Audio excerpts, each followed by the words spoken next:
Season 5, Episode 7, Real Assets, Land, Infrastructure, and Physical Capital. So far this season, we've explored several ways capital generates income. Ownership in businesses can produce profits that flow to shareholders. Lending capital can produce interest payments from borrowers. But there is another important source of investment income that arises from a different part of the economy entirely. The physical systems that make modern life possible. Land, buildings, transportation networks, energy infrastructure, communication systems. These are often referred to as real assets. They are not contracts or financial claims. They are tangible components of the physical world, and they play a central role in economic activity. Consider something as simple as a piece of farmland. The land itself does not manufacture products or operate a business in the traditional sense, but it provides the foundation for agricultural production. Crops grow on it. Food is produced from it. And because the land enables that activity, it can generate income for the owner, often through rent paid by the farmers who work it. The same principle appears in many other parts of the economy. An office building provides space for companies to operate. An apartment building provides housing for residents. A warehouse provides storage and distribution for goods moving through supply chains. In each case, the asset itself forms part of the physical environment where economic activity occurs, and that activity generates income. Real estate is one of the most visible examples of this dynamic, but it is far from the only one. Modern economies depend on vast networks of infrastructure. Pipelines move energy resources across continents. Power lines distribute electricity to cities and industries.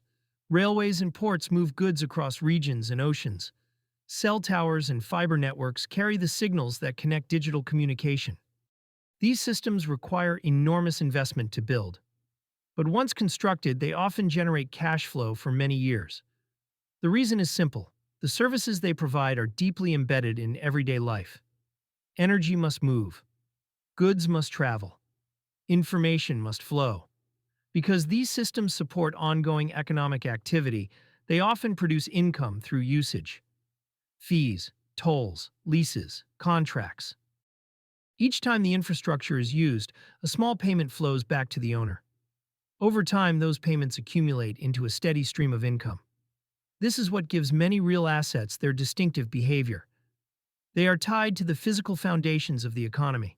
Unlike many financial assets, they cannot be created instantly. Building a pipeline, a power grid, or a transportation network often requires years of planning, capital, and regulatory approval. That complexity can create barriers to competition.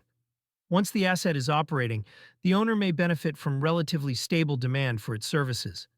But real assets also come with their own trade-offs. They are often less liquid than financial securities. Buying or selling large physical assets can take time. They may also require ongoing management, maintenance, and oversight. Infrastructure must be maintained, buildings must be repaired, land must be managed, and their performance can be influenced by local economic conditions, regulation, and long-term demographic trends. Still, real assets remain an important part of the economic landscape. They represent capital deployed directly into the physical systems that support daily life. For investors, they provide a way to participate in those systems, sometimes through direct ownership, sometimes through publicly traded companies or partnerships that own and operate these assets.